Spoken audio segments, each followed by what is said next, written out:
Please take it away. Hi, everybody. My name is Luxolo M. I'm the CEO of Luxolo M Holdings.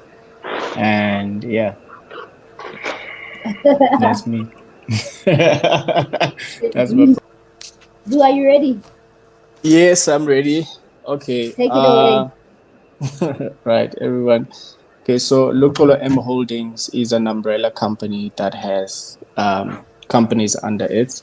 So it's the decision maker for all the businesses that are under it. So under it, there is the liquid beverage company.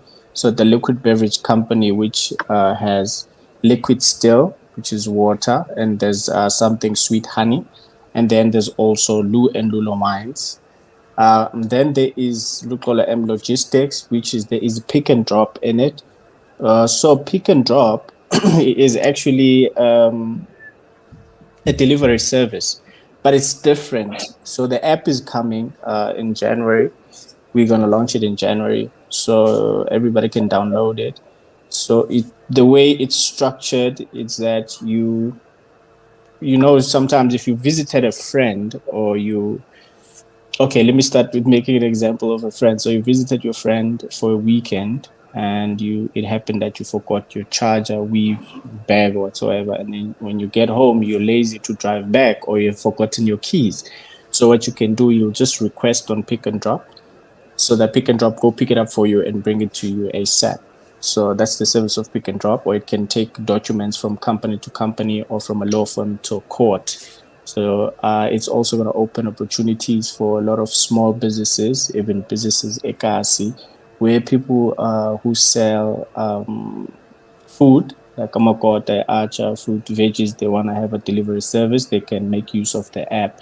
And it will also create an opportunity for a lot of people that are unemployed to be on it. So there's going to be cars, big boy bikes, and then there's going to be bicycles as well. But there'll be kilometer restrictions for a certain method of transport. And also when you request, excuse me, the system will detect on how far is the parcel going, and then it will give you a method of transport to use for that distance, right? And then also we have October Media. October Media consists of a record label, outdoor events, and production, like television and filming production. So mainly right now, what's been the forefront and moving in October Media is October Media Records, which is a record label. There's artists under it that I work with. They're not signed. I work with them. We use the resources that we have so that they can advance themselves within the music industry. And then there's X Capital. So X Capital, it's where actually we talk everything investment, private equity, investing in stocks and Bitcoin, the whole cryptocurrency. And yeah, so we teach that under X Capital. So it's an investment company that invests in other businesses as well. Which one did I mention? There's local interiors as well. So we do interior decorating. So people who buy houses, apartments, we come and look into it. We speak to the client, trying to understand the needs of a client, and then we furnish the place for the client. So yeah, is there something that I didn't mention? Oh yeah. I don't know. You tell us. Yes, and how I would answer that question. Well, it's been covered, but I'll just add on to it.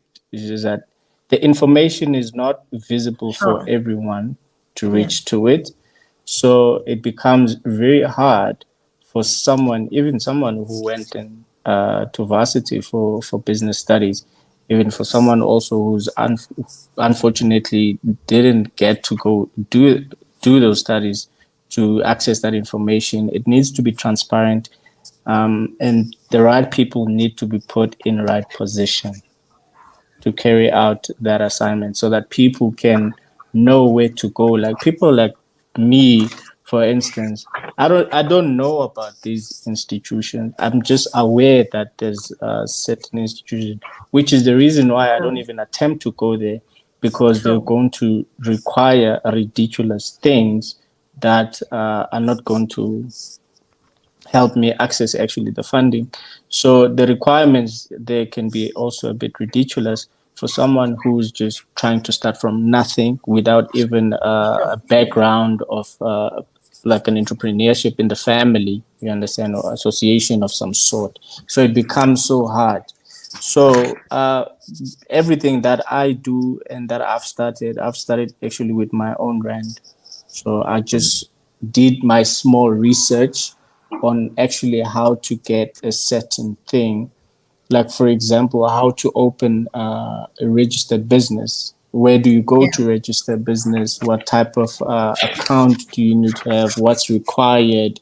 And so Yeah. forth and so forth. And I'm still learning every day, but anything that I do my research on, I just act upon that. And if I get stuck, and then I'll ask. So I haven't been working with the government. I haven't been using any government institution to get what I need besides getting registrations approved. For me, actually, it's the question before, or how do we go about investors and what do we look for in that? I think that for me it will give light to this current question that you have now. So with me, I don't look for investors. I don't look for funding. I attract investors. The Yeah. reasons behind me not looking for investors because I don't want someone else's influence and opinion into the vision that is mine and that they don't know what's happening here Yeah. and how am I seeing it here. So if you attract it, it will be according to your own terms and conditions because you don't want to lose the control and the decision making of the vision that you have for your business. Yeah. So I don't believe in investors. I don't look for funding. I rather attract investors and funders to catch up with what Relationship. I'm doing, what I've created, yeah, what I'm creating, and they want to be a part of that movement because they see the potential of how big it's Yeah. going to be, and then I lay True. out the terms and conditions about it. Yeah, so I Hundred hope it gives percent. clarity even to the current question in terms of networking and all of that. I Yeah. attract all of that. I don't go look for it. 100%. Me, I if it doesn't make money, it doesn't make sense. And if it doesn't benefit me, and I'm not doing it. It has to benefit me before it benefits the organization that I'm in negotiations with. You understand? Because at the end of the day, I'll be the one who's gonna be in it. So I need to be confident about what am I negotiating for? What are the outcomes of it? For how long? What are the hidden clause into this negotiations? And again, what are we negotiating for? What is it about? And what you understand it's based on what? So if it doesn't make money, it doesn't make sense to me. So yeah, that's my confidence. And if it doesn't benefit me, I don't do it. How you protect your idea, you need to have an inside and an outside of it. Like we'll have a summary of what it is. Don't go deep into details to an extent where they'll kind of understand what it is that you're talking about. If you go into detail, they might just cancel you and just make arrangements to create the very same blueprint that you shared. So you don't share the blueprint. You just summarize it from the outside and just explain, make it make sense. You understand, and make it have an attraction. So once it makes sense to the people that you're pitching to or you're proposing to, and then the details still remain with you, or unless you make them sign NDAs before you even talk about it. If you don't have an outline summary of it, just make them sign NDAs before you guys start speaking, so that you know that it stays there. So the other important thing is you trademark your ideas. You see, copyright, trademark your ideas so that nobody steals it. If they steal it, you can still go the law route and claim it back. A lot of ideas have been stolen because a lot of people were not aware, because people become so desperate because everybody wants to get a million to 10, 50 million of a funding. So once they see people that are capable of dishing out that funding, when they go there, it's like they drank a truth serum and they just tell the whole blueprint of the idea that they have. So hence, I don't like approaching investors, rather attract them so that they can work in your terms, so they can invest in your terms. If it doesn't work, it's fine. At the end of the day, you got their attention.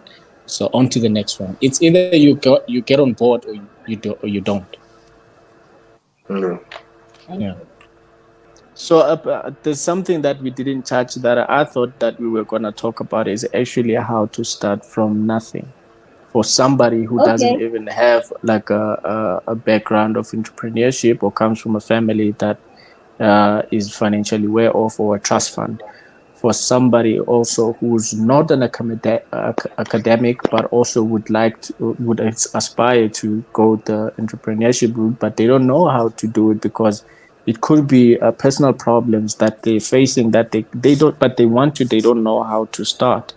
You understand? So Yes, we can touch on that. if you can make 1 rand, it's possible for you to be able to make 2 rands. So it starts with that first rand, understanding that first rand.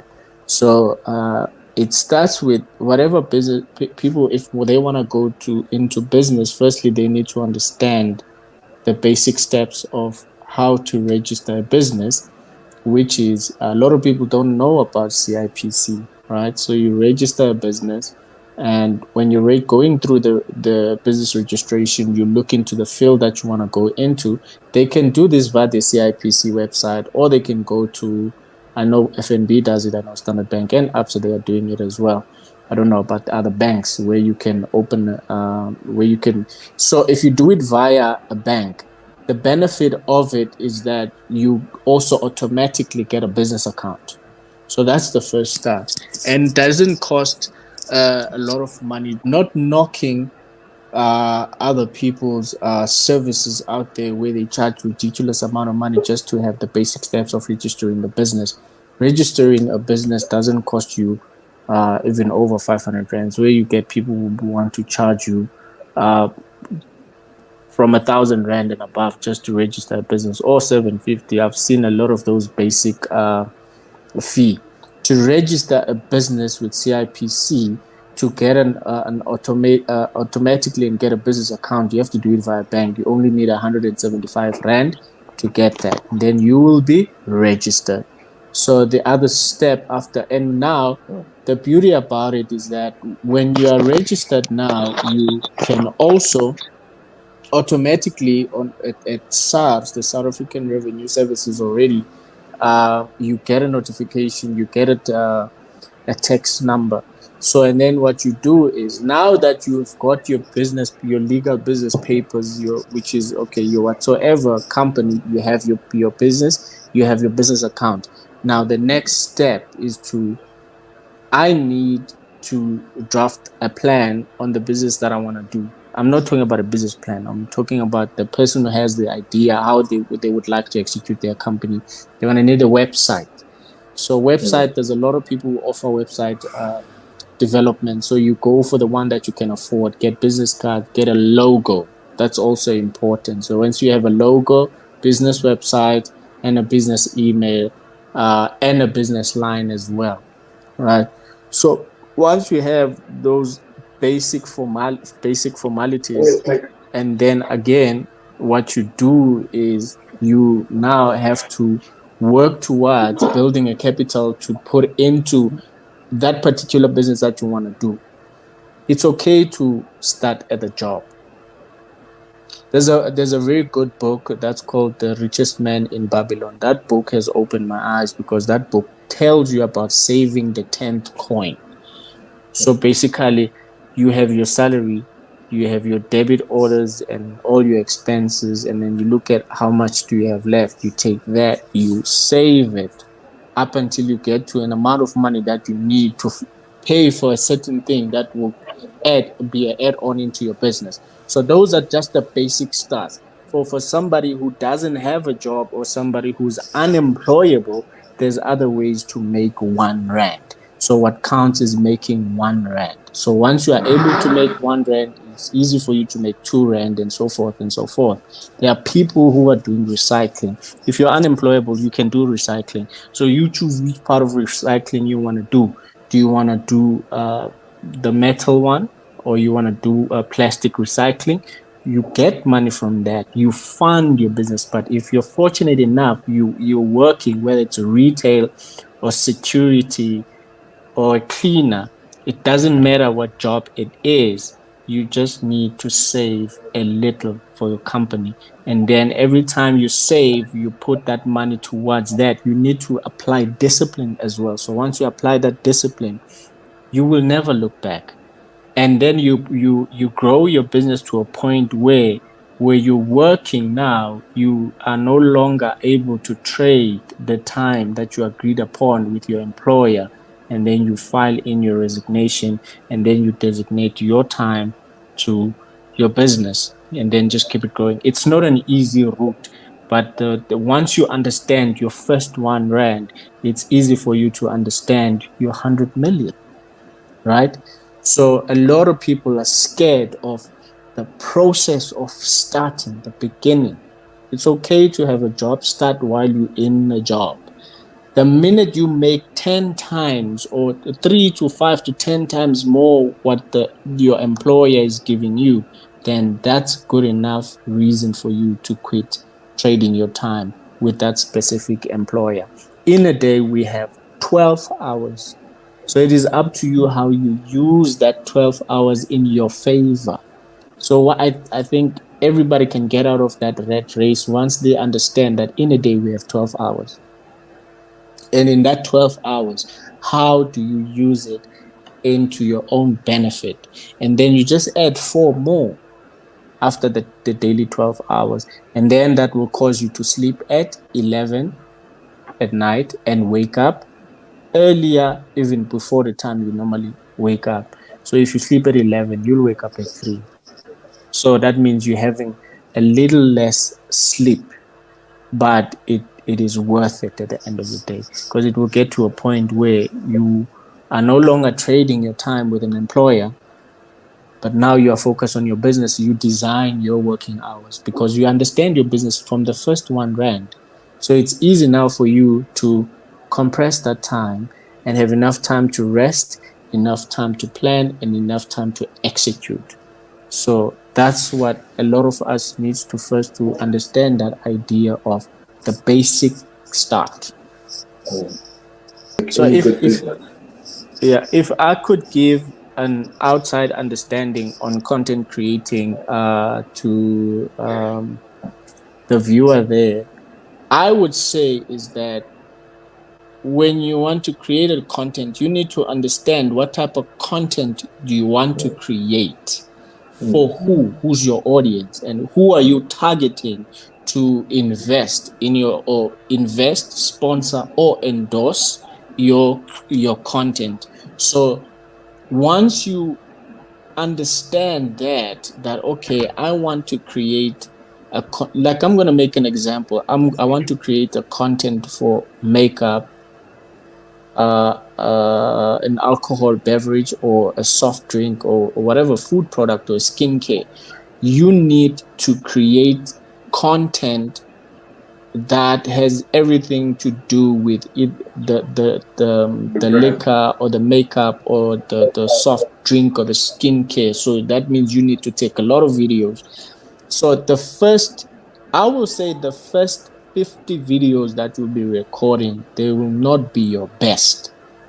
But once you get to 51 to 100, you get better. And once you get to 1,000, now you already understand what you're doing, and you will get an attention of the specific brands that you're targeting for them to sponsor, endorse, or to work with you in that particular content that you're creating. If you look at other content creators, there's that one thing that they keep doing. They have that niche. There's that one thing that they keep doing repeatedly, that attracts those brands to want to work with them, because a lot of people get to be interested in that type of content that they are creating. You see, so content creating is all about structuring who's your target and what type of sponsors and endorsement that you want to attract into what you want to create. And then you just start with the resources that you have. So you need a ring light, phone, data, and that particular thing. So if it's comedy, you will attract the likes of like your Savannahs, because Savannah likes to sponsor anything that has to do with comedy, or Comedy Central, or other comedians that are out there that they might say, yo, I like your content, we would like to work with you. So that's how it works. It's either that, or even on skin products, and there will be a lot of skin product brands that will want to work with you, because they will look actually when you started creating this content and how many followers and likes and responses did you get. So now it's a numbers game when it comes to the content creating space. It's numbers and response from your audience. So once you find that niche, that is why you see a lot of people who've got a huge following, verified on TikTok and maybe other platforms. It's the response to the content that they've created. And you will see that's why, but the most important thing when you do your content creation, don't do what the other person has done. Find something different and unique that people can relate on. Then that's where you'll have your own audience. And no one can take that away from you. There's a lot of people to look up to into that. It's also important to have people that inspire you to want to create content.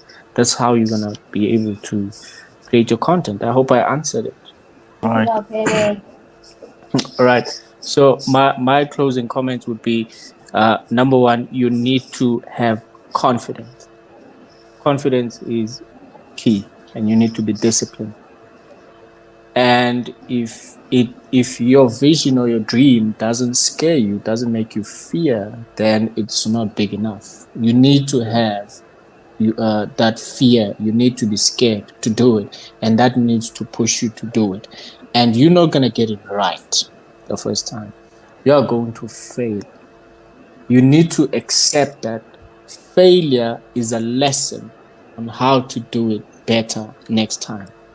It is okay to make mistakes, because that's how you're going to learn from embarking in the journey of building your own independent success. And also, now, don't rush into want to see results now. Oh, you see, when it comes to results, you need to relax. Like, don't be bothered. Look into it 10 years from now. Look into 10 years from now. And because I know for a fact that within 5 years, that's going to give you the courage and the strength to continue to even look forward to the next 5 years. You need to give yourself time to learn, make mistakes, and adjust from those mistakes, and then just keep growing and just keep getting better. Anyone can do it. Anyone who aspires to do it, they can do it. You can start with what you have. The only thing you need to be able to start with the smallest resources that you have right now, it is to believe in yourself and be disciplined. That's how you're going to grow. And look into it 10 years from now, you will be successful and you will become better. So you also need to know that, why are you doing it? How do you want to retire? What inspired me to do what I'm doing and to start the things that I'm starting is because I said to myself, I don't want to be 70 years old and look back and say, if I would have started in my 20s, whatever that I've started would be doing 50 years from now. We need to be inspired by your JP Morgan's, companies that are over 100 years old right now, because it took a start. It took an execution from the vision, right? And then the people created. But now he's no more, but his business is doing very well globally. And that's how you change now that generational curse. You become the first millionaire generation, and then you feed that into the next generation that is coming. after you. So once you build strength into that and tell yourself that you want to cover 5 generations from you, it's unfortunate that if you're going to be the first millionaire generation, you are not going to enjoy its fruits, but your fifth generation and beyond, they are the ones who will benefit from all that creation that you have started. Now you have changed the situation. So once you fail, or once you do something and it doesn't go well, don't be scared. Just go on neutral, shift the gear. That is why I've started a lot of businesses, so that I don't get excited by profit that I'm making, so that I take a profit from here and fund this other project so that it gets going. When that also brings money in, I go find a third and a fourth and a fifth one. That is why I have these multiple businesses, because I don't want to be excited by profit and think I have arrived and I've made it. I still have a long way to go. And also, I do not mind sharing on with people on how to invest in opportunities that are out there. You don't want to be involved, but you just want to be a private investor. So a lot of people can learn about private investing, being a silent partner, and then you grow. There's also steps to that, and it gets to a point where you get to be like a private equity. So now your money is going to be invested in major companies privately. So now you influence decisions by not even setting a foot in that boardroom there. So what I don't like about the government, the so-called government, it's a group of people in a private sector using the public resources to advance themselves. That is why the government is not beneficial for the public. That is my view. I'm not saying that's a fact, but that's how I'm seeing things from the outside. If you're not affiliated with anyone who is in politics within the government, you're not going to benefit from the government resources. So, which that is a closed a circle that is ran by a few people that are in the private sector, abusing the public resources to advance themselves and get themselves better, and also getting a jail-free card. You see, so in closing, confidence. Allow yourself to make mistakes. Look into 10 years from now. Don't expect immediate results. Do not get excited by profit. Always invest into something else. Be curious about what's coming and where the future is headed, so that you can be a part of it. Yeah.